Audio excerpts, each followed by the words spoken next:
지금 소부장은 현재 진행형인 상황입니다. 그 민감한 부분도 있어서 제가 그 레벨을 좀 조정하느라 좀 고생을 좀 했습니다. 어떻든지 간에 전체적으로 한 75장 정도의 슬라이드로 구성이 되어 있습니다. 그래서 3분의 1 정도는 시점을 2년으로 다시 돌려서 그 당시 상황을 한번 회고하는 시간을 갖고요.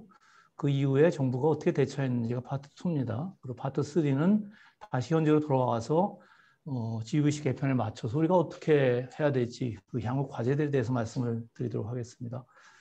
자, 넘어가겠습니다. 아주 간단하게 소제품 장비 산업을 말씀을 드리면 다 아시는 것처럼 전체 제조업 중 소부장 생산이 52%를 차지합니다. 물론 뭐 철강이나 자동차 같이 중요 산업으로 이렇게 산업 자체로 분류되지는 않지만 이 주력 산업을 받고 있는 어떻게 보면 뿌리 산업이라고 할 수가 있습니다. 우리나라 제조업의 경쟁력은 사실은 소부장의 경쟁력에서 온다라고 생각할 수가 있고요. 교육 규모도 2001년에 비하면 많이 커졌습니다. 수출 기준으로 5배, 수입 기준으로 3배 정도가 증가되어 있는 상황이고요. 전체적으로 보면 무역 수지 흑자가 굉장히 규모가 큽니다. 그런데도 불구하고 일본에 대해서는 계속 한 20조 이상의 적자를 기록하고 있습니다. 그 이유를 보시게 되면 전체적으로 일본에 대한 무역 적자 규모에서 93%가 이제 소부장이 차지합니다. 예전에 비해서는 상대적으로는 좀 줄어들었지만 여전히 상당히적으로 굉장히 중요한 큰 폭의 적자를 기록하고 있습니다. 이유는 나중에 좀 말씀을 드려보겠습니다. 어떻든 간에 말씀드린 것처럼 소부장 산업의 특징은 우리나라 전체 소제품 사업체 수가 한 3만 개 정도 됩니다. 중소중견기업 비중이 98% 되고요. 여기에 근무하고 계시는 인원수를 따지면 전체 인원의 한 60에서 70% 정도 차지한다고 봅니다. 전체 제조업 업체 수를 대비하면 43%죠. 그만큼 굉장히 중요한 산업이죠. 중소중견기업이 대표적인 겁니다. 주력 산업을 중심으로 하고는 대기업과 협력 구조를 갖고 있고요. 소부장 산업의 특징이 점점 더 중요해지는 산업입니다. 4차 산업혁명 시대를 대비해서 굉장히 다양한 소재들이 필요하고 이 소재들을 개발하고 대주는 그런 산업입니다. 문제는 품질과 가격에서 최고의 제품만이 이제 시장에 살아남는 승자 독식 구조를 가지고 있다는 얘기입니다. 원천 기술 개발이 굉장히 중요하고요. 상용화 기술인 경우에는 사실은 자본이 투입되면 누구든지 따라잡을 수 있는 상황이기 때문에 사실 굉장히 어려운 이 부분이라고 할 수가 있습니다. 정부에서는 사실 산업부를 중심으로 해서 주로 20년 전부터 소부장 발전에 관한 계획들을 쭉 수립해 왔습니다. 기본적으로 가장 중요한 게 부품 소재 발전 기본 계획이 4년 단위로 수립이 되고 있고요. 경우에 맞춰서 효율 방안이라든가 종합 대책, 비전 수립 이런 것들이 쭉 이어져 왔습니다. 이런 대책에 힘입어서 사실 소부장이 제조업의 핵심 산업으로 부각이 됐습니다. 아까 말씀드린 것처럼 장비 생산부터 시작해서 수입 수출 규모가 2001년의 기준으로 보면 굉장히 커졌고요. R&D 정부 차원에서의 R&D 투입 규모를 보면 2001년도에 특별법이 제정된 이후에 2018년 기준으로 보면 한 5.4조 원 정도가 R&D로 투자가 됐습니다. 이런 거에 힘입어서 전체적으로 자체 조달률도 굉장히 확대가 됐습니다. 핸드폰만을 예를 들어 보면 한 90% 기준으로 되고요. 수입 대체품 또 플렉시블 올레드용 필름 같은 경우는 세계 최초로 상업화도 이루어졌습니다. 소부장에 굉장히 필요한 학문들이 있습니다. 많은 학문들이 필요하겠지만 화학이나 특히 오늘 또 패널로 참석하시는 재료과학 부분이 굉장히 중요한 역할을 합니다. 이 분야에 대한 사실 논문 수, 상위 1% 논문 수도 굉장히 높이 올라가 있는 점점점 발전하고 있는 그런 분야라고 할 수가 있습니다. 또 하나의 특징은 이게 어느 한 나라, 어느 한 지역에 국한되지 않고 밸류 체인들이 글로벌하게 서로 연결되어 있다라는 겁니다. 뭐 우리 카메라에 붙어 우리 스마트폰에 붙어 있는 카메라 모듈을 하나 보더라도 이렇게 굉장히 국내 해외의 밴드들이 굉장히 치열하게 경쟁을 하고 있는 그런 패턴을 보이고 있습니다. 특히 한중일 간에는 밸류 체인이 굉장히 긴밀하게 형성이 되어 있습니다. 일본으로부터 우리가 소재 부품을 수입을 하고 그다음에 우리가 중간재를 중국에 보내면 중국이 완제품을 세계 시장에 납품하는 이러한 형태로 구성이 되어 있습니다. 따라서 우리가 일본에서부터 한국이 어떻게 보면 소부장 쪽에 무역 적자를 기록하고 있는 것은 어떻게 보면 필연적인 결과라고 할 수가 있습니다. 문제는 이런 GVC가 흔들릴 때가 가끔씩 있습니다. 공급망을 흔드는 어떻게 보면 뭐 풍수재해가 이루어진다든가 특별하게 무슨 뭐 어느 특정 지역에 전기가 다운된다든가 지난번에 자동차 부품 사태가 그런 거죠. 이런 경우에는 전체 산업 자체가 흔들리는 그런 구조도 갖고 있습니다. 이렇게 고리로 연결되다 보니까 때로는 약한 고리가 생길 수가 있습니다. 특히 일본과의 관계에서 보면 전체 일본 수입 의존도가 50% 이상 품목수가 253개가 됩니다. 그중에서 90%에 있는 품목이 48개고요. 48개가 총 수입액이 한 27억 불 정도, 한 3조 정도 됩니다. 비중은, 금액은 크지 않지만 이게 90% 이상을 특정 나라에서 수입한다는 게 우리한테는 사실 공급망성의 약한 고리라고 생각할 수가 있었습니다. 그렇지만 워낙 GVC 체인이 잘 돌아가고 있었기 때문에 이게 큰 문제가 될까라고 생각했던 게 사실입니다. 그런데 갑자기 2년 전으로 돌아가면 2019년 7월 1일 날 소재 분장이 시작이 됐습니다. 조선일보 기사를 보게 되면 하여튼 수출 규제가 시작이 됐고 4일부터 강화한다.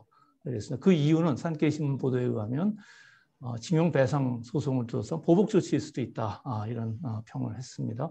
이 세 개 핵심 소재에 대한 수출 규제의 특징을 보게 되면 우리나라 수출 주력 제품에 해당되는 화학 소재라는 특징을 갖고 있습니다. 그러면서 아까 말씀드렸던 일본 의존도가 90% 이상이고 또 특별하게 일본이 전 세계 시장을 장악하고 있는 그러한 소재로 구성되어 있다는 특징을 갖고 있습니다.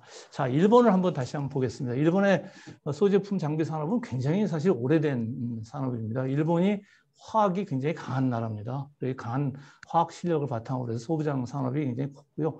일본은 이제 소재라는 표현보다는 원소라는 표현을 씁니다. 그래서 원소 전략 프로젝트를 오래전부터 진행을 해서 공실련도 특히 2010년도에 중국과의 영토 분쟁에 의한 휘토류 사태를 겪으면서 신원소 전략을 강화하고 12년도에 또 신원소 전략 프로젝트를 수립해서 각종의 신소재를 개발하고 있습니다. 특히 일본의 모노치크리 정신이라는 게 있습니다. 어떤 물건을 만들 때 이 혼신의 힘을 다한다는 일본 특유의 어떤 장인 정신이 소부장 산업의 일본의 기술 고도화를 이루고 있는데 상당히 중요한 요소로 작용하고 있습니다. 근데 왜 일본 정부가 왜 이런 일을 벌였을까? 한번 생각할 필요가 있습니다. 과연 징용에 대한 보복일까? 꼭 그렇지만은 않을 수도 있습니다. 왜냐하면 소부장 산업이 분명히 일본 산업에서 굉장히 중요합니다. 세계 시장 점유율 60% 이상의 일본 제품이 270개인데 그중에서 소부장과 해당되는 게 80% 정도 됩니다. 212개. 여전히 굉장히 중요한 기술적 우위를 갖고 있는데도 불구하고 최근 들어서 10년을 보면 세계 소부장 시장 내에서 일본의 위상이 위축이 되는 것을 알 수가 있습니다. 소재 부품의 무역 추이를 보게 되면 2001년부터 2010년까지 연평균 증가율이 9%였는데 보시게 되면 그 이후에 7년을 보면 마이너스 성장을 하고 있습니다. 점유율 또한 이거에 영향을 받아서 일본 제품의 점유율이 7%, 8%에서 조금씩 떨어지고 있습니다. 독일도 마찬가지입니다. 이 시장을 중국이 굉장히 발빠르게 지금 잠식을 하고 있고요. 한국은 이 틈새를 노려서 조금씩 증가하고 있는 상황입니다. 그다음에 아까 일본의 문화를 말씀을 드렸는데 일본 제조업 경쟁력의 원천은 기업과 정부 또 사회 경제적 요인의 이 삼위일체의 시너지 효과가 있습니다. 기업의 아까 모노치크리 정신 플러스 스리아와 정신 있고요. 정부에서는 일관성 있게 밀어주는 측면이 있고 사회적으로 장인 기술을 중시하는 풍토가 있는데 최근 들어서 이러한 풍토들이 조금씩 사라지고 있는 일본 자체의 사회적인 위기감도 반영이 된 게 아닌가라는 생각이 듭니다. 일본이 사실은 소재 관련돼서 아까 말씀드린 것처럼 10년 전에 히토리 파동이 있었습니다. 어떻게 보면 센카쿠 열도에서 일본과 중국 간의 중일 분쟁이 있었죠. 뭐 중국 어선 일본 순수에 충돌을 한 다음에 중국 어선을 납포했고 선장을 구속했는데 중국이 바로 다음날 히토류에 대한 일본 수출 금지 명령을 내리는 순간 바로 백기투항하는 그런 아픈 기억을 갖고 있습니다. 히토류 파동을 겪으면서 일본이 아까 2012년부터 대응을 극복을 하는 그런 전략을 하게 됩니다. 그래서 구체적으로 잠깐 말씀드린 히토류의 해외 조달 루트를 다각화시키고 리사이클 기술을 개발을 하고 또 대체 기술을 개발을 하고 뭐 히토류 자체가 필요 없는 기술 이런 기술 개발을 통해서 2015년 정도에 완전히 히토류 사태를 극복을 했다. 오히려 발전의 계기가 됐다라는 얘기를 합니다. 자, 10월 1일 날 수출 규제가 벌었을 때 MBC의 9시 뉴스 보도입니다. 사실 히토류 경험을 겪으면서 180도 변해서 치졸한 보복을 했다. 이렇게 나옵니다. 중국 대신에 한국이 들어갔고요.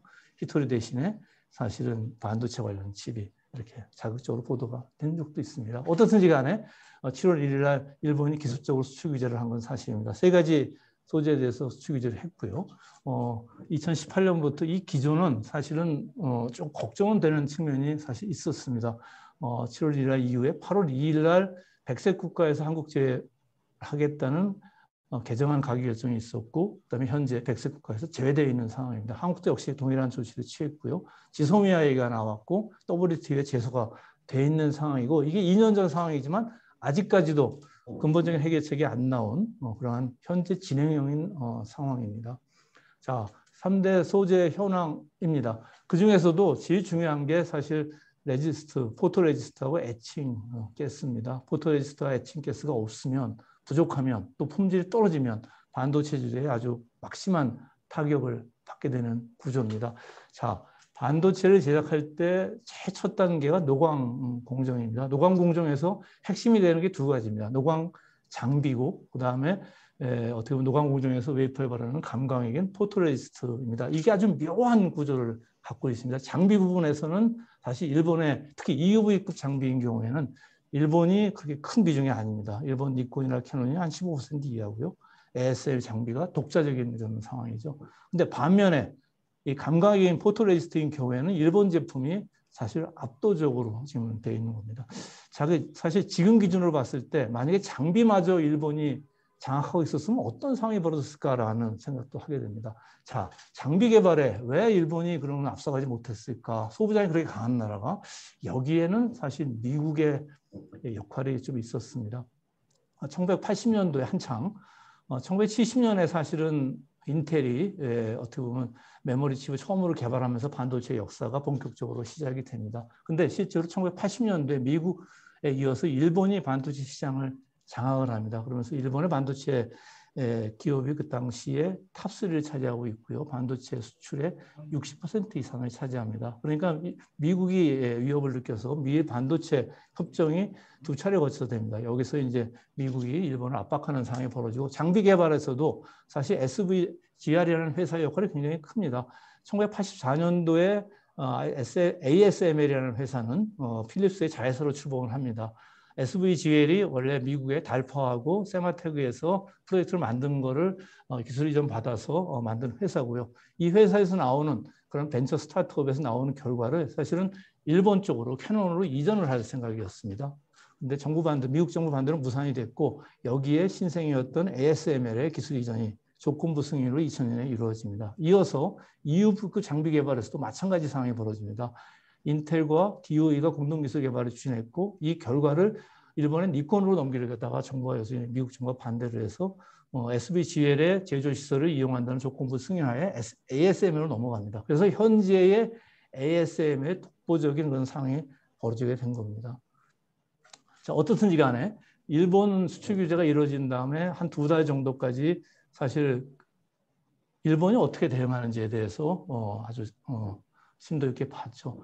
일본이 수출을 금지한 게 아니고 이 세 가지 품목에 대해서 건별로 개별 허가로 전환하는 겁니다. 건별 개별 허가가 어떻게 되는지 아주 띄엄띄엄 이렇게 허가를 내주는 상황입니다. 그러면 혹자는 이렇게 생각할 수도 있습니다. 아예 한 번에 허가 나왔을 때 왕창 사가지고서 보관하면 될 거 아니냐. 근데 그렇지 않습니다. 고민이 뭐냐면 아시는 것처럼 포토레지스트하고 불화수소는 이게 화학물질입니다. 불화수소는 독성 때문에 이게 대량으로 장기간에 보관하기 어렵습니다. 특히 포토레지스트는 이게 한 15가지 정도 이상의 화학물질로 구성되어 있는 겁니다. 고품질로 장기 보관이 어렵습니다. 그 이유 대량 구매가 불가능한 거죠. 그때그때 고품질을 사다 쓸 수밖에 없는 겁니다. 그러니까 계속 어떻게 보면 목줄이 일본의 허가에 잡혀 있는 그러한 구조입니다.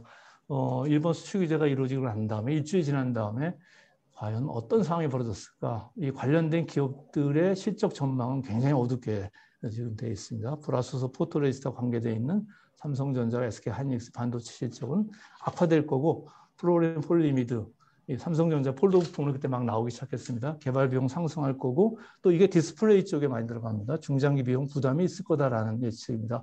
또 하나의 측면은 아까 말씀드린 것처럼 불확실하다는 겁니다. 이게 언제 풀릴지 어떻게 될지 모르기 때문에 시장에서 제일 싫어하는 건 불확실성입니다. 이 불확실성 때문에 사실 기업이 힘들어하는 거죠. 그래서 일본 수출 규제에 흔들린 기업 실적으로 일주일 지난 다음에 영업이익에 대한 전망이 급격히 어두워집니다. 제주항공 같은 경우는 이제 한일 관계가 안 좋아지면 여행객 수가 감소할 거라는 것 때문에 안 좋아지는 상황이죠.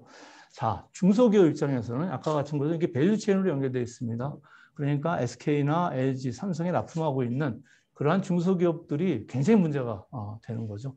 설문조사를 해봤더니 중소기업 10곳 중에 6곳이 6개월 이상 이 사태가 만약에 악화될 경우에 못 버틴다라는 굉장히 심각한 상황이 물밑에서 벌어진 상황입니다. 자, 고민이 있었던 겁니다. 선택을 어떻게 해야 되는 건지. 일본 수출 규제가 벌어졌을 때 국내 반응은 아주 첨예하게 두 가지로 갈라졌습니다. 이번 기회에 강력하게 대응해야 된다, 정부가. 그래서 허점이 드러났으니까 일본도 낮춰야 되고 또 탈의보 움직임 가속화시켜서 기술자립화해야 된다. 대체공급처 확보하고 일본 제품 불매운동 전개해야 된다라는 한쪽 측면이 있었고요. 한쪽 측면에서는 반대하는 목소리가 있었습니다. 어떤 간에 이게 외교적으로 시작을 했으면 외교적으로 풀어야 된다. 국제공조가 필요하다.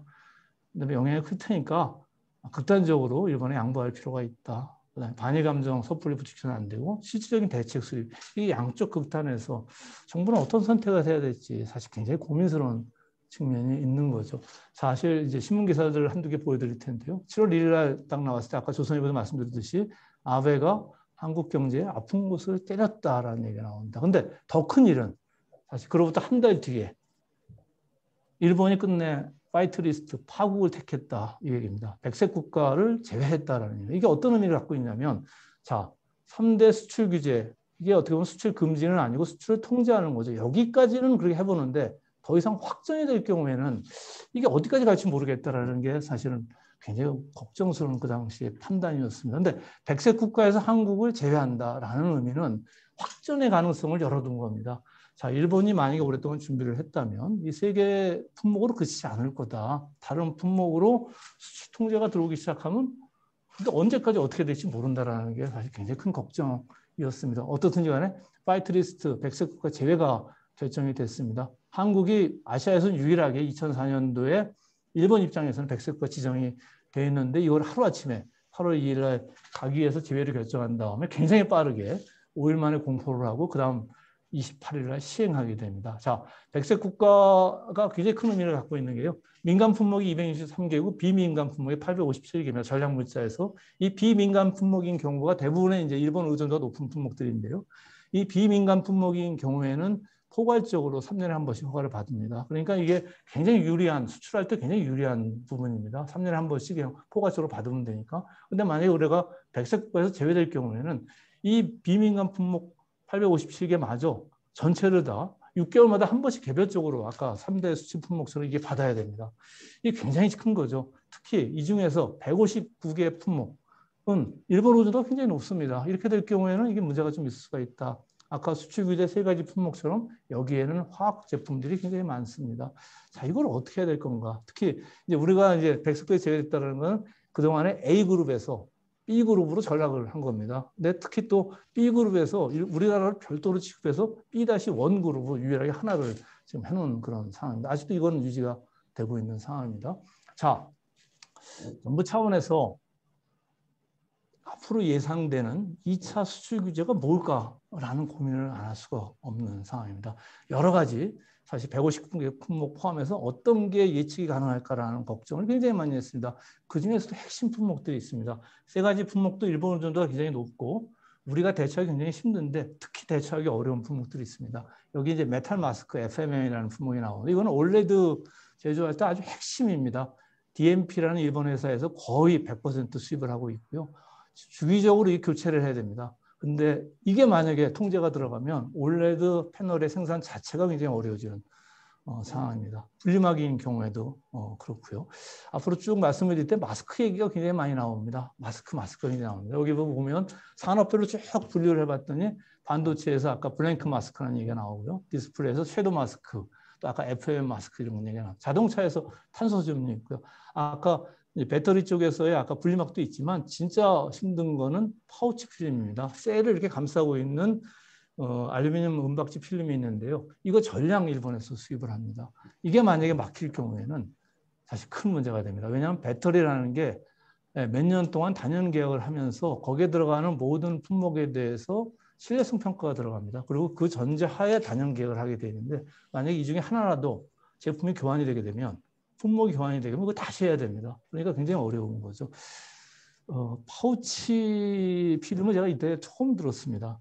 최근에 그 미국의 그 엘러지 집 저기 감염증 연구소장 이름이 파우치 아닙니까? 파우치. 제가 그 파우치 얘기 들을 때마다 이때가 생각납니다. 파우치. 아이 그놈의 파우치. 마스크 얘기도 굉장히 많이 합니다. 최근에 마스크. 근데 왜 마스크가 그렇게 많은지 헷갈리고 그럴 때가 있습니다. 자, 하여튼 이렇습니다. 전체적으로 우리나라 주요 산업의 12개 산업을 분류했을 때 무려 8개 산업이 앞으로 좀 문제가 있을 가능성이 있다는 내부 판단이 있었습니다. 자, 정부가 대처를 했을 때 한국이 맞대응을 했을 게 잘못하면 치킨 게임이 일어나는 상황입니다. 자, 일본의 수출 규제에 한국이 맞대응할 경우에 일본도 손해를 분명히 봅니다. 한국의 손해가 있죠. 반도체 소재 부족분이 30%일 경우하고 시나리오상 반도체 소재 부족분이 더 커질 때, 시간이 지나면 더 커지지 않겠습니까? 커질 때 한국의 맞대응을 세게 할 경우에 한국이 차지하는 이 손실은 더 일본도 늘어나지만 한국 더 커집니다. 이게 어떻게 해야 되느냐에 대한 부분이 굉장히 사실 현명한 판단이 필요한 겁니다. 그리고 결론적으로 이게 장기적으로 길어질 경우에 수혜자는 중국일 거라는 판단이 쓸 수도 있습니다. 사회적으로는 굉장히 뜨거웠죠. 국민의 약 70%가 일본 제품 불매운동 하겠다라고 말씀을 드립니다. 일본 맥주 수입액은 아직도 그렇습니다. 우선 말씀을 드리면 이때쯤에서 8월 달에 과기정통부가 세종으로 이전을 합니다. 세종청사를 이전을 하는데 그 청사 1층에 유니클로가 입점해 있습니다. 세종에. 그 유니클로에 저희들이 절대 가면 안 되는 아직도 가기 힘든 그런 상황입니다. 저 개인적으로 보면 참 이 상황 이전에 일본 맥주를 굉장히 좋아했습니다. 뭐 다 아시겠지만 뭐 아사히, 기린 지난 2년 동안에 한 번도 먹어본 적이 없습니다. 어떤 간에 사회적으로 굉장히 뜨거운 상황이고 일부는 현재까지 유지가 되고 있습니다. 자, 이런 상황에서 이게 지금까지 이제 그 당시 2년을 회고하는 겁니다. 정부는 어떻게 대처해요? 굉장히 긴박하게 들어가는 상황입니다. 제가 그 상황은 한 20장 정도 거쳐 말씀을 드리겠습니다. 자, 장관, 부처 차원에서 대책이 쭉 수립이 됩니다. 7월 1일 날 이게 상황이 터지자마자 사실 바로 과기장관, 관계 관련 장관회의가 소집이 됩니다. 거의 매주 화요일 날 오전 7시 반에 일주일에 한 번 아니면 2번씩 장관회의가 열립니다. 그 당시에 제가 참석을 하면서 기록했던 그런 상황들을 한번 올려봤습니다. 이게 2019년에 장관회의 한번 포맷을 한번 본 겁니다. 여기 보시면 부총리께서 주재를 하시고요.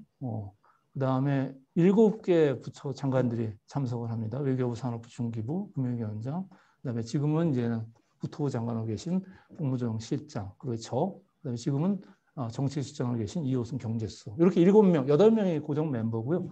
여기에다가 환경부 장관이 가끔씩 오실 때가 있습니다. 이분들이 매주 화요일 날 7시 반에 정부 청사에 모여서 1시간 동안 회의를 합니다. 대부분 장관님들이 오셨고요. 거의 100% 참석하셨습니다. 특히 산업부 장관님, 중기부 장관님.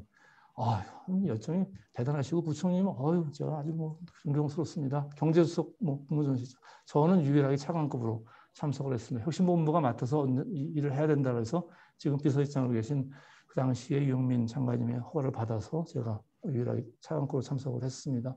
자, 이게 그해 마지막 회의입니다. 12월 31일. 설마 이날도 회의를 할까 했습니다.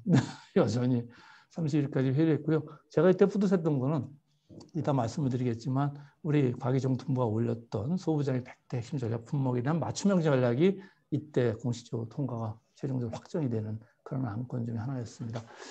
내부로 돌아보면 혁신본부도 굉장히 분주하게 움직이는 상황입니다. 사실 혁신본부가 이때 고민이 굉장히 많았습니다. 첫 번째 고민은요.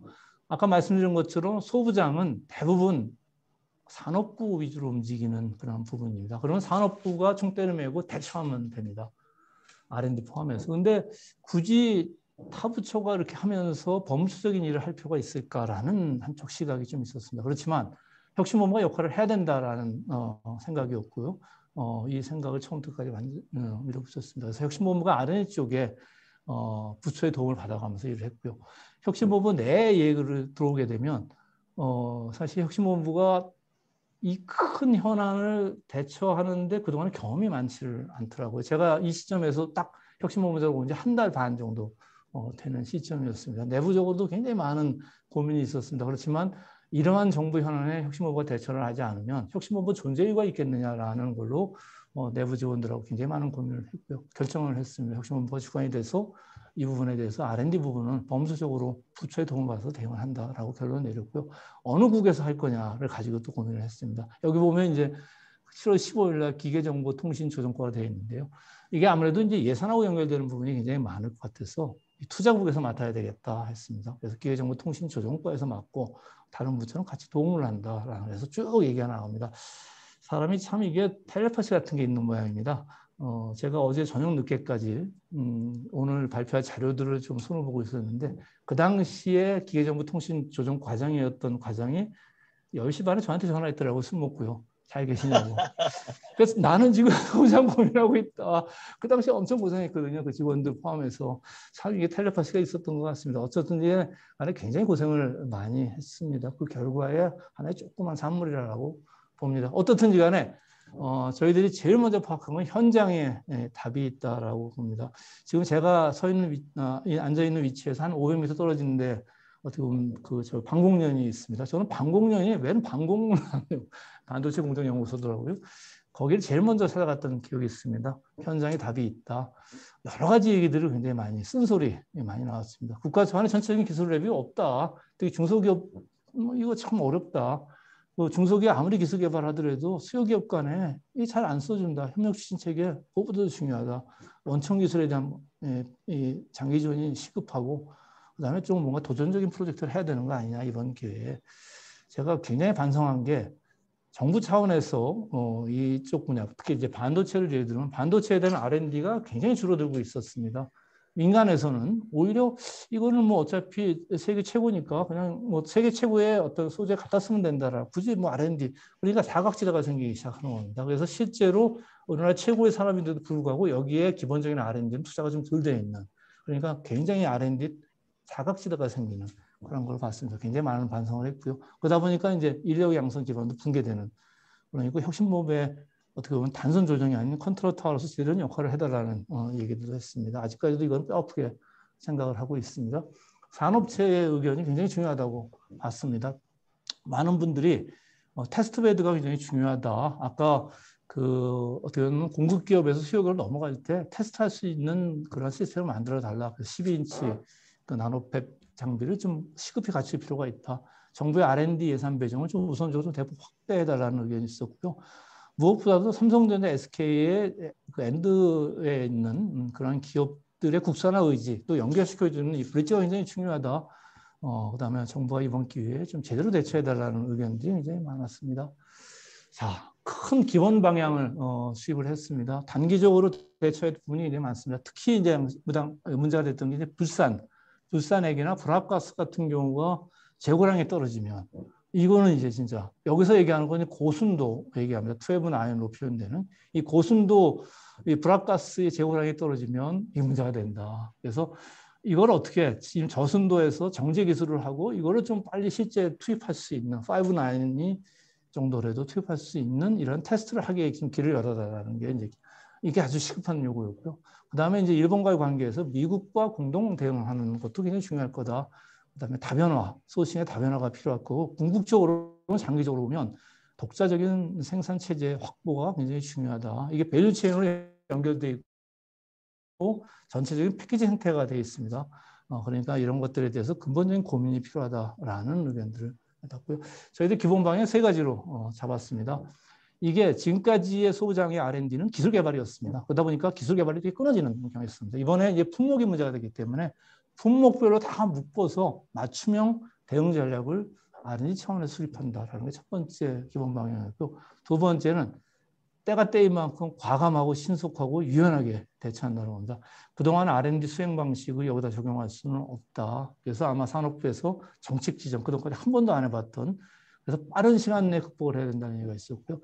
이건 현재까지도 사실 이제 퀘스천이 좀 붙습니다. 모든 품목 국산화, 이거 거의 불가능하죠. 이렇게 되면 굉장히 좋죠. 그렇지만 이거는 굉장히 어렵습니다. 국산화라는 표현보다는 사실은 내재화라는 표현이 더 중요하다. 우리가 사실 내재화 시켜서 우리나라들 강점을 살려가는 게 중요하다. 이 3가지 기본 방향으로 정책에 임했습니다. 자, 정부 정책을 조금 더 말씀을 드려보겠습니다. 일단은 어떤 품목에 집중을 할 건가가 굉장히 중요합니다. 그래서 일본 전략물자 1194개 중에서 150개가 나왔고요. 또 현장 의견을 들어서 혹시 빠진 것들이 있는지 소부장 관련 전체 품목을 산업부 또 특허청의 도움이 굉장히 컸습니다. 같이 훑었습니다. 한 6천 개를 가지고 훑어서 여기 100 플러스 알파. 기본적으로 100개가 넘어가면 헷갈린다고 해서 이제 표현을 100 플러스 알파로 했는데 핵심 품목은 한 250개 정도가 나왔습니다. 이 250개를 가지고 과기정부, 산업부, 중기부, 특허청이 혁신본부가 같이 거의 5~6차례 모여서 일단은 한번 걸러봤습니다. 전문가들 당연히 도움이 돼 있고요. 그래서 R&D 핵심 품목으로 일단은 150개를 끊었고 이 중에서 시급하게 19년부터 바로 예산이 들어가야 돼. 19년 추경 또 20년 예산에 우선적으로 이 시점은 사실 혁신본부의 예산이 이미 기재부로 넘어가 있는 상황입니다. 6월 말에 넘기기 때문에. 그렇지만 어떻든지 간에 20년 예산부터 바로 반영할 수 있는 품목이 뭔가. 그래서 긴급 대응 품목 45개를 선정을 해서 우선 반영을 시키고 연말까지 150개 전 품목을 분석을 마무리해서 100대 핵심 전략 품목화하는 작업을 진행을 했습니다. 아까 제가 품목별 맞춤형 전략을 말씀드렸는데 크게 4가지 카테고리로 나눌 수가 있습니다. 자, 기술 수준하고 그다음에 수입 다변화 가능성을 같이 봤습니다. 그래서 기술 수준은 높지만 수입 다변화 가능성에 따라서 유형원은 이게 우리가 어느 정도 경쟁력을 갖추면 된다. 그래서 세계 시장에 진출할 수 있는 이번 기회에 그때 상용화 R&D 신속하게 할 수 있는 거. 세계 시장에 뭐를 갖고 나가야 되는지 이런 부분을 도와주자. 두 번째 유형 4인데요. 이거는 이제 기술 수준 높은데 어떻게 보면 테스트 베드에 못 들어갔던 겁니다. 이거를 공급 수요 기간에 상생형 R&D 쪽으로 넣어서 테스트 베드에 들어갈 수 있게 해주자. 이 2가지는 단기간에 상용화할 수가 있다라는 얘기고요. 유형 2가 사실 어떻게 보면 우리는 낮지만 세계적으로 기술 수준 높기 때문에 그러니까 우리 기술 수준 낮고 수입 다변화 가능성이 높기 때문에 세계에서 제품을 우리가 조기에 대제품을 투입할 수 있다. 안정화시킬 수 있다는 표현이 있었고요. 마지막에 유형 3가 굉장히 사실은 힘든 품목입니다. 기술 수준 낮고 그다음에 수입 다변화 가능성은 낮은. 여기에 만약에 문제가 생기면 이건 굉장히 힘들다. 그렇지만 이거는 길게 보면 우리한테 새로운 기회가 될 수 있다. 중장기적으로 원천 기술 확보가 필요하다.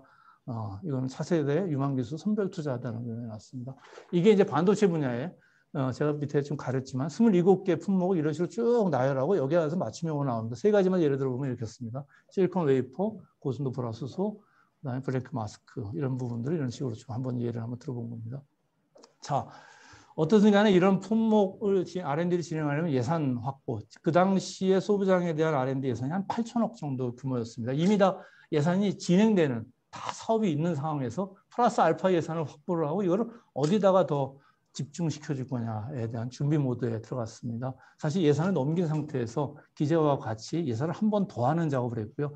이 당시에 사실은 예산 그 분야 기술별 예산 전문위원들이 다시 한번 고생을 했습니다. 위원장님도 굉장히 고생을 많이 하셔서 아마 이때 참여하신 위원장님들이 지금 대부분 얼마 전에 발표된 국가심의 심의위원으로 지금 다시 활동을 하실 예정입니다.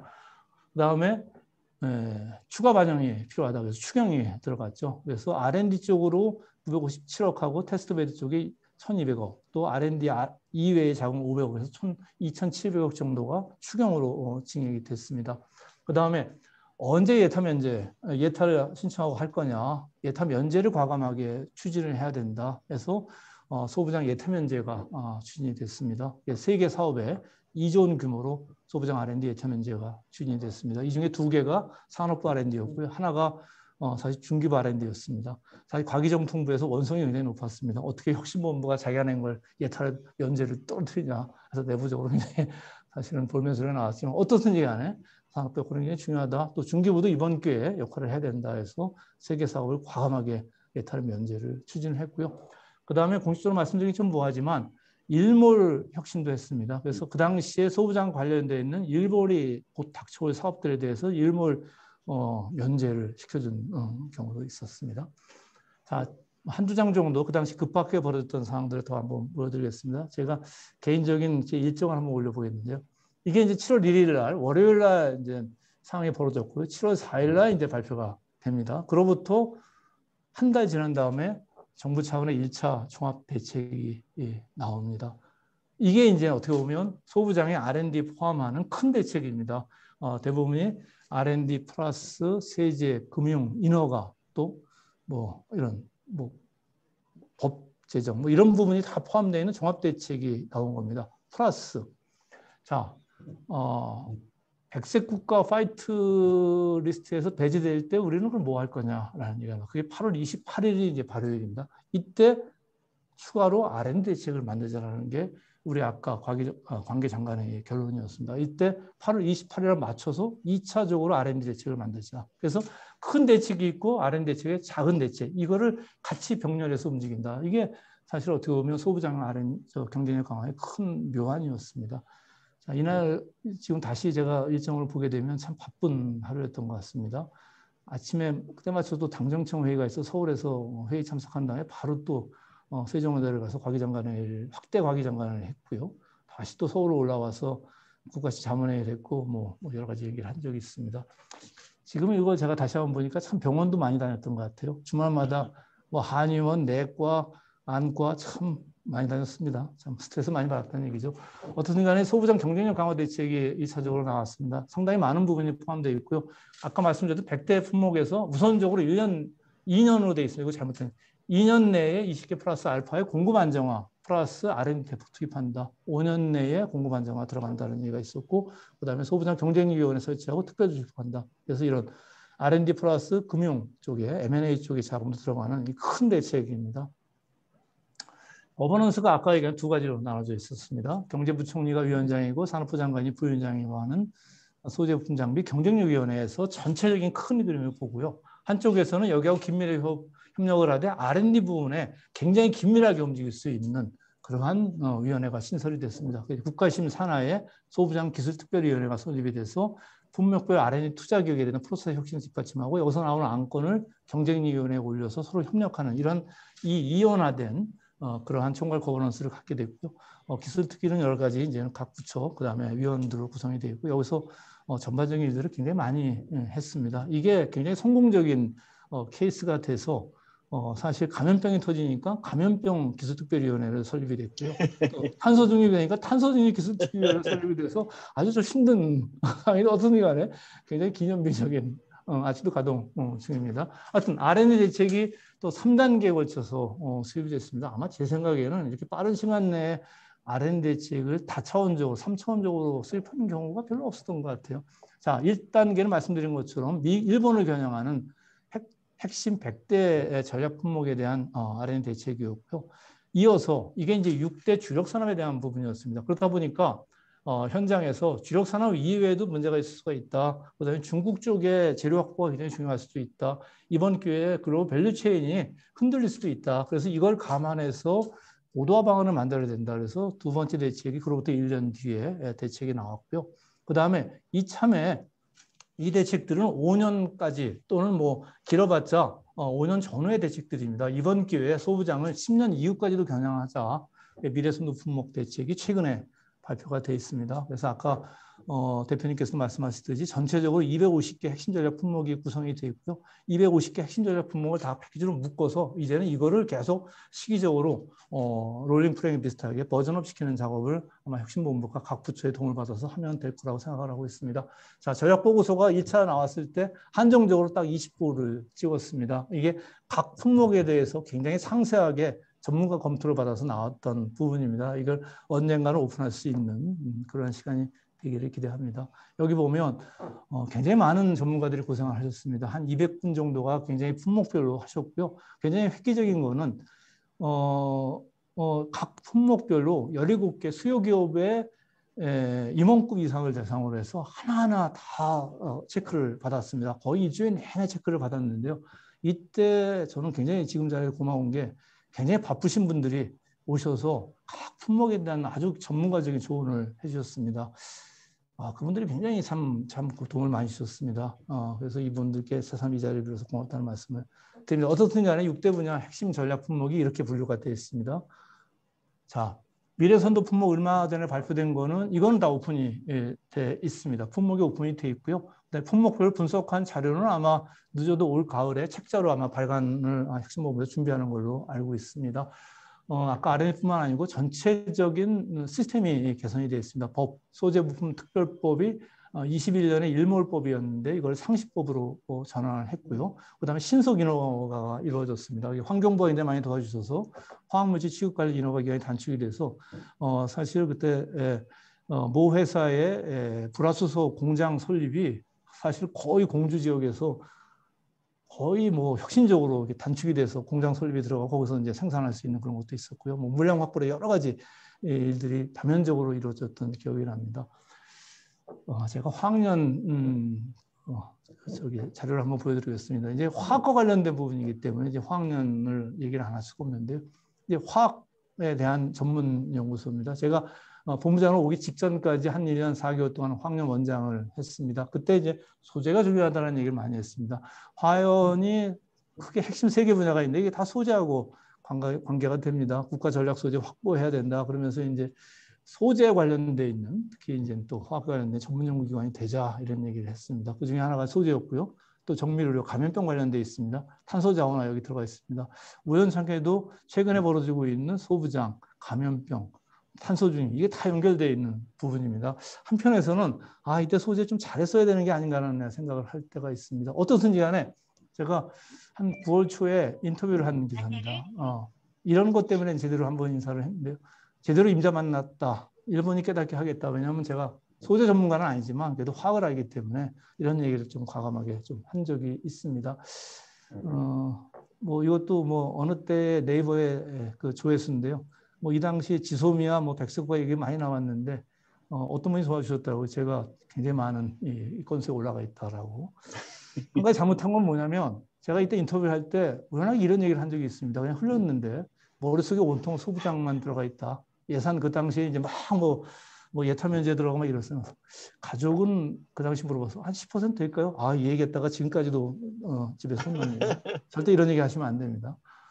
어떤 간에 자 일본이 이제 우리를 굉장히 연구를 해서 우리의 아픈 품목을 건드리는 겁니다. 그러면 역으로 일본의 아픈 고리는 뭐였을까라고 우리도 생각을 해야 됩니다. 세계 품목 내에서 그걸 굉장히 많이 스타디를 좀 했습니다. 일본의 아픈 고리를 찾아서 우리도 일본을 좀 아프게 할 필요가 있다.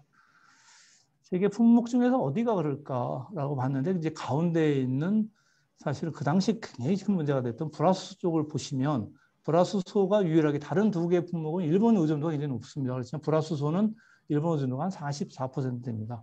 중국 의존도가 높은데 이 특징은 중국은 주로 3,9 쪽으로 해당되는 좀 저품질의 불화수소고요. 일본은 5,9급 이상의 12,9 위주로 하는 이런 고순도 불화수소입니다. 이게 또 반대로 보면 다른 2개 품목은 상대적으로 한국이 주력 시장은 아닙니다. 일본에. 그렇지만 불화수소는 특히 고순도는 한국이 주력 시장인 거예요. 여기에 일본을 아프게 할 수 있는 만약에 우리가 고순도 불화수소를 우리가 빠른 시간 내에 대처를 하게 될 경우는 일본을 아프게 할 수도 있겠다라는 생각을 했습니다. 사실 이게 쭉 이런데 불화수소 수입량이 굉장히 확 줄은 거죠. 문제는 12,9급의 고순도 불화수소를 과연 우리가 빠른 시간 내에 생산할 수 있을까? 5,9까지는 우리가 좀 경험을 하고 있는데 12,9은 이게 뒤에 9이 7개가 더 붙습니다. 그러니까 사실 어떻게 보면 큰 차이는 없는데 이게 불순물이 약간 금속 불순물이 어떻게 돼요? 이게 결국은 이제 순도 문제인데요. 퓨리피케이션의 필터의 이 과정을 어떻게 겪어야 과연 이 시설을 어떻게 갖출까 모르겠습니다. 한쪽에서 흥미롭게 본 게 사태가 터진 다음에 한 2주 정도 지난 다음에 관련된 기업의 주식을 보면 일본 쪽은 떨어집니다. 한국 쪽이 오히려 PR에 관련된 동진 세미캠이나 불화수소 관련된 후송 이런 것들이 좀 등락률이 올라가는 이게 조금 시장은 다르게 판단하더라고요. 어떻든지 간에 이 품목이 하나 있었고요. 두 번째 PR에 관한 품목이 굉장히 예민한 부분이었습니다. 사실 노광 공정을 아까 제가 말씀을 드렸는데 KRF 노광 공정이 있고 ARF급 수능 노광 공정, 그다음에 EUV급 노광 공정이 있습니다. 이번에 문제가 됐던 건 이제 EUV급입니다.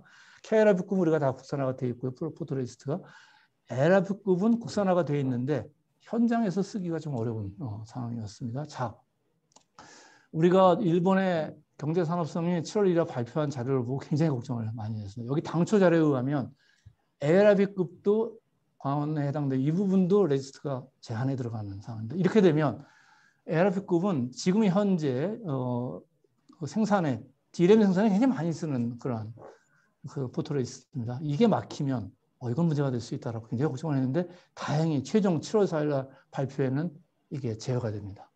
그러니까 일본도 고민을 많이 한 거라고 저는 봅니다.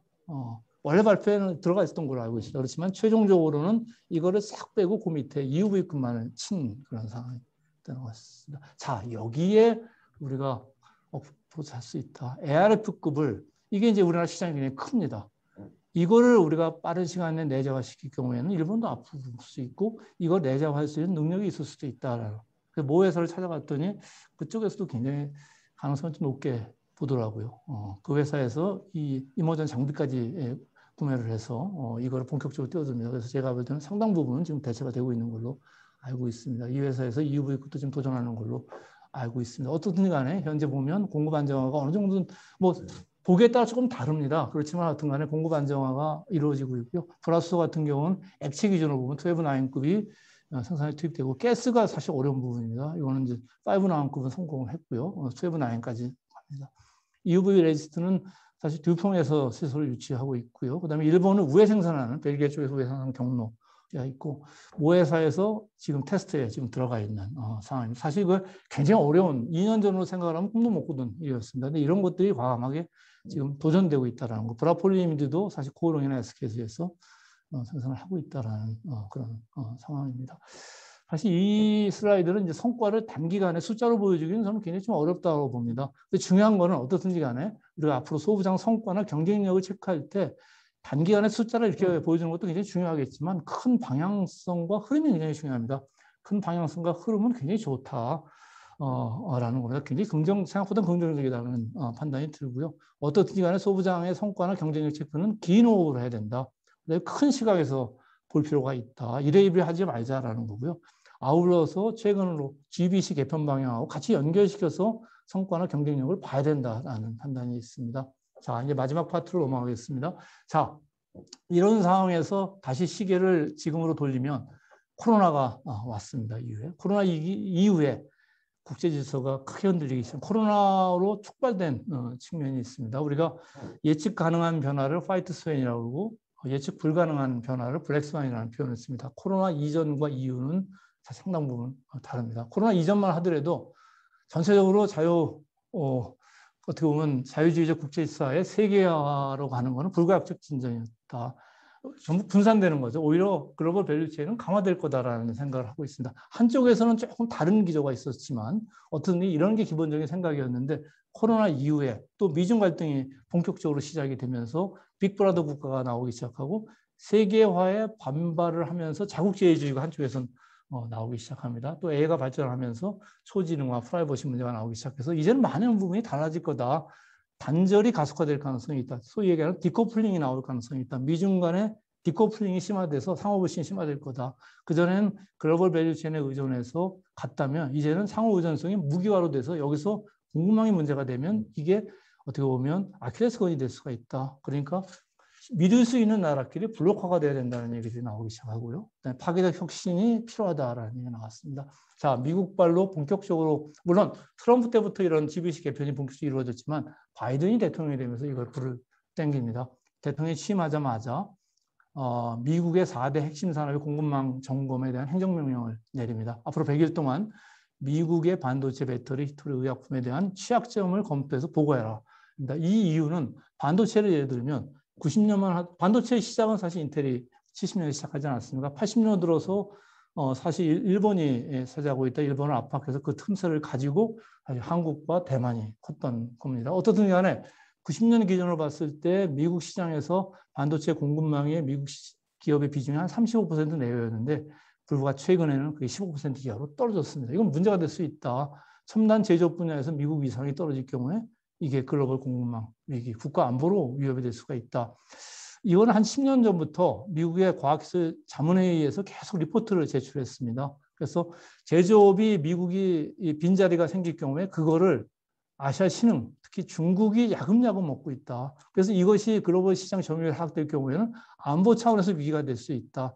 이 리포트가 계속 보고가 되면서 사실 오바마나 트럼프, 바이든 행정부까지 이어지는 계속 주시하고 있었던 거죠. 또 미국이 자, 기술 분야에서 글로벌 리더십을 계속 확보할 수 있느냐. 그래서 미국 뭔가 혁신하고 경쟁할 수 있는 법안이 필요하다. 그래서 미국 혁신 및 경쟁 법안이 6월 8일 날 상원을 통과해서 지금 하원을 기다리고 있습니다. 굉장히 광범위하고 포괄적인 패키지 법안입니다. 대대적인 투자가 이루어질 거고요. 우리 입장에서 보면 중국과 연결되어 있는 고리들이 굉장히 많습니다. 이런 글로벌 공급망 재검토가 반드시 필요한 시점입니다. 자, 아까 말씀드렸던 100일 조치에 대한 6월 8일 후속 결과들이 나온 겁니다. 쭉 나오는데 우리가 희망적으로 보기에는 사실 트럼프하고는 달리 바이든 정부에서는 미국 혼자만으로 공급망 취약점을 해결할 수 없다. 이걸 인정하고 동맹이 굉장히 중요하다. 파트너십이 굉장히 필요하다. 탄력적으로 공급망을 유지한다. 이렇게 이 파트너십, 동맹에 우리가 참여할 수 있으면 굉장히 중요한 포인트가 된 거죠. 이건 나중에 한번 우리가 꼼꼼히 읽어볼 필요가 있습니다. 자, 아까 말씀드렸던 미혁신 경쟁법, 지금 하원에서 지금 검토를 하고 있고, 하원 자체 내에서도 사실 이 비슷한 법안이 올라가 있기 때문에 양원의 조정을 통해서 희망적으로는 올해 말 아니면 늦어도 내년에 대중국 제재 법안 패키지로 발효가 될 가능성이 있습니다. 7개의 세부 법안으로 구성, 우리하고는 좀 법이 다르더라고요. 어떤 분야는 7개의 세부 법안으로 쭉 구성이 되어 있는데 이 법 이름을 보면 무시무시합니다. 무한 프론티어법, 반도체법, 뭐 전략적 경쟁법, 미국 수호법, 중국 도전 대응법 이렇습니다. 이거를 좀 꼼꼼히, 미국의 우리 법안을 보면 미국은 이런 거를 액트라는 표현을 씁니다. 그러니까 로우라는 표현을 쓰기보다, 그러니까 이 실행한다는 거죠. 그러니까 어떻게 보면 우리는 이제 정책이라는 표현을 쓰는데 법하고는 좀 다른데 미국은 정책이라는 표현보다는 액트, 법으로 모든 걸 집행을 합니다. 법을 굉장히 상세하게 만들고요. 그 법 내에 앞으로 투자하는 예산 규모도 다 넣습니다. 그래서 예산을 얼마 투자하겠다는 게 법으로 정해지고 역할도 다 법으로 정해지기 때문에 우리보다는 훨씬 더 정책보다는 실행력이 높은 거죠. 중국이 가만히 있지를 않죠. 중국이 대응을 했는데 2015년에 사실 중국 제재 2025가 발표가 되면서 사실은 지금의 상황을 초래한 측면도 일부 있습니다. 2012년에 시진핑이 당 총서기로 선출이 되면서 중국몽을 얘기를 합니다. 2013년에 중앙아시아를 방문을 하면서 그 당시 1대1로를 얘기를 합니다. 이게 너무 앞서간 게 아닌가라는 생각이 듭니다. 그리고 2015년에 이제 중국 제재 2025, 이건 미국을 굉장히 자극하는 형태가 되는 거죠. 자, 미국이 이렇게 대응하니까 올해 2021년도 3월 달이었죠. 중국 양회, 보통 중국도 5년마다 5개년 발전 계획을 수립을 합니다. 이게 이제 14번째 5개년 계획 14.5라고 그러는데 이거는 이제 이때가 중국 공산당 100주년입니다. 그러니까 미국과 대응을 해서 또 중국 내에 그런 수요에 맞춰서 굉장히 의미심장한 그런 쌍순환 발전 전략을 발표를 합니다. 여기 보면 이제 우리가 지켜봐야 될 부분이 있고요. 5개 부분에서 있고, 시진핑에 이어서 리커창 중국 총리에서 의미심장한 얘기를 하면 앞으로 10년 동안 단 한 자루의 칼을 가는 심정으로 대처를 하겠다는 얘기를 하고, 그 다음 달에 시진핑이 3,000명의 중국 과학기술자를 모아놓고 당신들이 한 가지 연구 분야에 올인해서 결과를 낼 수 있도록 최대한 정부가 지원해 줄다. 굉장히 무서운 얘기를 합니다. 흔히 표현하는 마부작침의 심정, 도끼를 갈아서 하나의 바늘을 만든다. 그래서 중국이 어떻게 나올지 앞으로 굉장히 좀 우리가 유심히 볼 필요가 있습니다. 어떻든지 간에 중국의 R&D 투자 규모는 굉장히 높습니다. 우리가 한 400조 이상 정도 될 텐데 국가 R&D 투자를 연 7% 이상 확대하고 GDP 대비 R&D 투자 2.8% 초과 달성하겠다. 7개 전략 기술에 대해서 대규모 국가 프로젝트를 진행한다. 우리가 지금 하고 있는 도전적 뭐 이런 우리가 이래저래 세웠던 국가 혁신 프로젝트가 좀 비슷한 측면도 있는데 어떻든지 굉장히 위기감 있게 대응을 한다. 자, 다시 한번 돌아보겠습니다. 아까 우리가 이제 일본의 무역수지 적자가 있었고요. 이 무역수지 적자를 중국의 무역수지 흑자로 떼오는 구조죠. 왜냐하면 이건 어쩔 수 없습니다. 우리가 아까 말씀드린 소재 부품을 사와서 이걸 중간재로 만들어 제조제 중국에 수출하는 구조이기 때문에 사실 이거는 일본으로부터는 적자, 중국으로부터는 흑자, 이 구조는 되죠. 자, 글로벌 밸류체인이 흔들려서 어떻게 될지 모르겠지만 미중 간의 갈등이 격화가 돼서 중국이 별도로 돌고 할 경우에 과연 한일 간의 관계를 어떻게 갖고 가요? 분명히 확실한 거는 소재품 장비 산업을 이번에 육성을 해야 되는데 한일 간의 관계를 굉장히 현명하게 풀어야 돼. 앞으로는 굉장히 큰 숙제가 거시적 시각에서 오고 있다는 겁니다.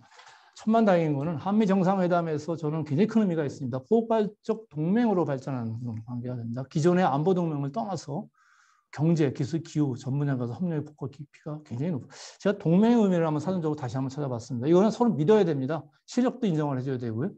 서로의 이익이나 목적을 위해서 둘 이상의 개인 단체가 동일하게 행동하는 맺은 조약, 또 약속입니다. 이게 상대방의 실력을 또 인정해주고 상대방의 신뢰가 있어야만 할 수 있는 겁니다. 이게 크게 사실 팩시트를 보게 되면 팩시트라는 거는 이제 정상회 선언문이 있고 그거를 자세하게 풀어쓴 그런 부분입니다. 두 가지 파트로 되어 있는데 두 번째 기술 혁신 파트에 보면 사실 굉장히 중요한 내용들이 굉장히 많이 들어 있습니다. 최근에 굉장히 첨단 기술에 대해서 서로 간에 공동 연구 개발을 같이 한다는 얘기가 있습니다. 말 그대로 기존의 안보 동맹에서 첨단 기술 동맹으로 우리를 인정해주는 겁니다. 저는 한쪽에서는 기존 3, 40년 또 지금 뭐 R&D를 엄청 많이 쓰는데 나온 결과가 뭐냐라는 얘기를 많이 듣습니다. 뭐 성공률 90몇 %인데 다 사실은 뭐 그런 거고요.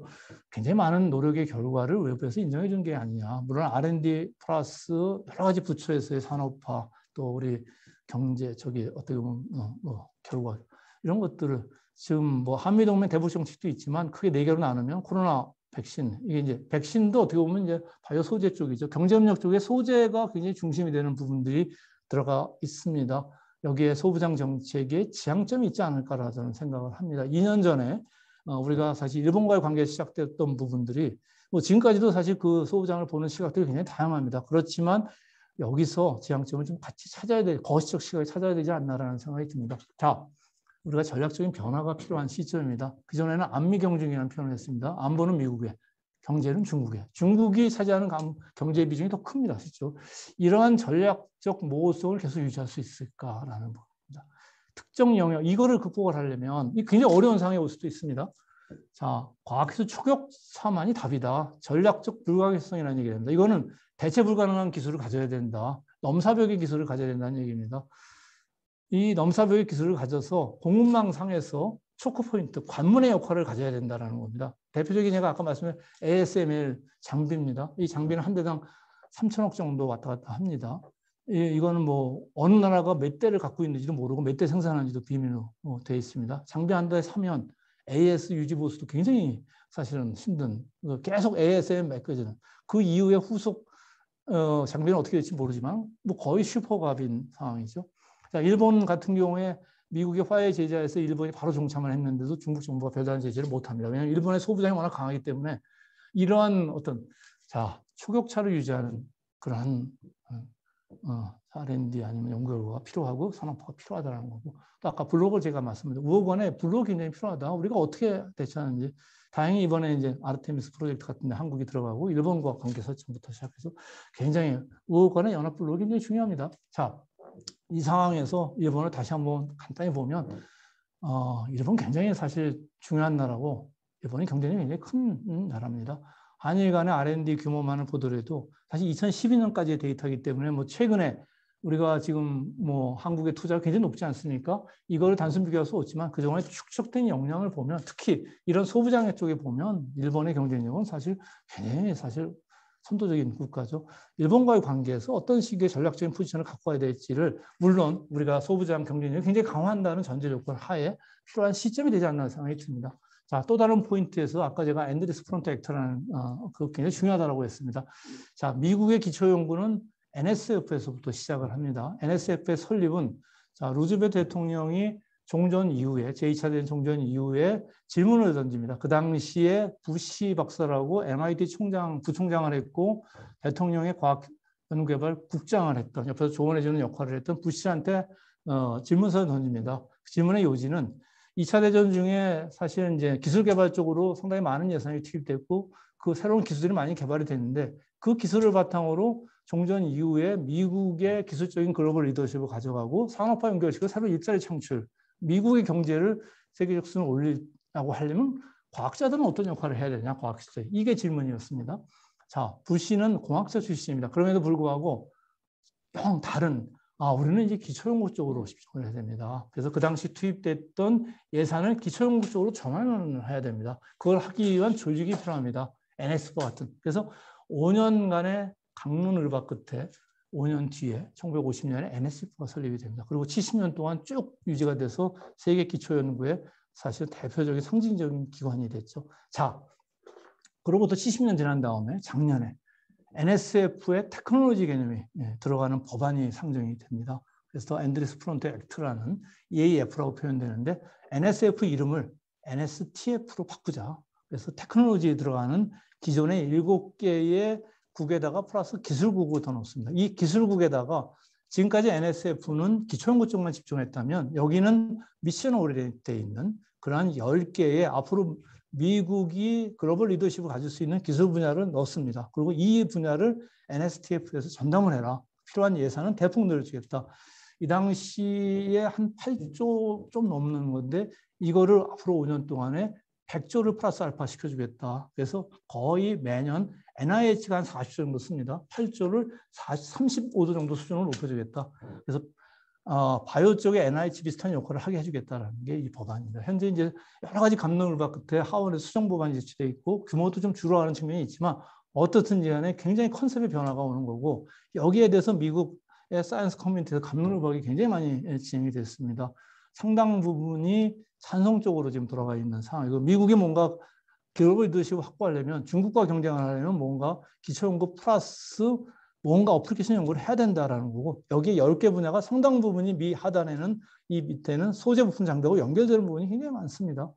이런 부분이 굉장히 중요하다. 자, 공공연구기관의 역할을 찾는 겁니다. 미국이 NIH가 있지만 NSF에서는 이제 그 역할이 조금 약했던 거죠. 자, 우리를 한번 돌아보겠습니다. 여기에 출연연이 우리는 있지 않습니까? 그다음에 연구재단 같은 경우에는 우리가 기초연구본부와 국천연구본부 이 관계 설정을 우리가 앞으로 어떻게 해나갈지에 대한 부분을 이제 고민은 한쪽에서 해보고 제가 특별하게 출연연 역할을 재조명해야 된다. 왜냐하면 특히 소부장 같은 경우 연결시켜서 보면 인프라적인 성격이 굉장히 중요한 부분이고 뭔가 책임지고 이제 소재 개발이 앞으로 10년, 20년 가려면 마치 신약 개발 같은 원천 소재 개발을 가려면 뭔가 뚝심 있게 추진해야 될 필요성이 있습니다. 대학의 역할도 굉장히 중요하지만 나름대로 출연연 역할, 국가지정연구실 같은 NRL 개념을 도입해야 된다. 그래서 우리가 이제 3N도 지정을 했고, 뭐 산업부 융합혁신 지원단 같은 이런 부분들이 개념이 들어와서 지금 진행이 되고 있습니다.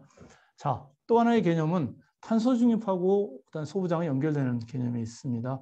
왜냐하면 탄소 중립에 여러 가지 지금 얘기들이 나옵니다. 시나리오가 있고 막 여러 가지 얘기가 나오지만 탄소 중립의 궁극적인 탄소 저감을 하려면 거기에 해당되는 그 기술들이 소부장에서 연결되는 부분들이 굉장히 많습니다. 좋은 그런 원천 소재나 아니면 효율성 높은 소재를 개발을 해야 결국 그 소재를 가지고 탄소 중립을 이룰 수가 있는 그 밑단에 그러니까 소부장하고 정책이 탄소 정책하고 연결되는 부분이 있습니다. 혁신본부에서 현재 연말까지 탄소 중립 실현을 위한 핵심 기술 로드맵 수립이 있고요. 이거는 철저하게 소부장 전략과 연계시키고 있습니다.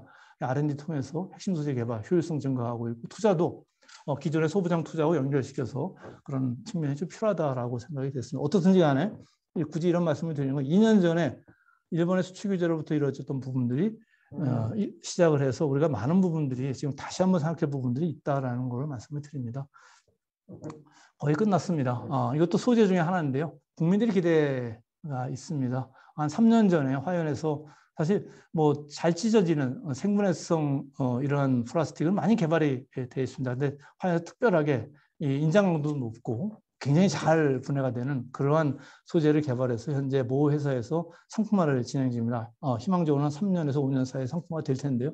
자, 이 기사가 나오니까 실시간으로 댓글이 달리기 시작합니다. 1,500건 정도. 우리가 보통 과학기술 관련이 댓글이 50개가 넘지는 않습니다. 그렇지만 1,500개가 달리고 굉장히 긍정적인 댓글. 대단하다. 참 연구원 노고에 감사한다. 아무리 비싸더라도 구입하겠다. 이게 국민들의 마음인 거죠. 실시간으로 보면 누가 저한테 보내준 건데요. 손흥민을 제꼈다. 역사적인 손흥민이 1억 골 넣었는데 손흥민도 제끼고 유현준도 제꼈다. 이게 국민들 마음인 겁니다. 뭔가 결과를 보여주는 그래서 과학기술에 대한 애정이 굉장히 큰 나라입니다. 자, 마지막 슬라이드입니다. 현재 의료인들 고생이 굉장히 심한 걸 뭐 모두가 알고 있지 않습니까? 자, 코로나19 극복할 겁니다. 자, 지금도 그렇지만 그럴 이후에 우리 과학기술인의 시간이 오고 있습니다. 코로나 와중 또 코로나 대처하면서 또 코로나 했을 때 여러 가지 상황에서 소부장 포함해서 탄소중립과 연결되는 또 감염병의 새로운 상황에서 과학기술인들은 어떻게 시간을 가져가야 될지 어떤 대책을 가져가야 될지를 한번 고민해 볼 그런 포인트고요. 마지막에 제가 질문 것처럼 거기에 관련돼서 우리 과실련은 어떤 생각을 갖고 있는지 굉장히 궁금해지는 그런 포인트입니다. 이상입니다. 좀 시간이 많이 지났는데요. 끝내겠습니다. 고맙습니다.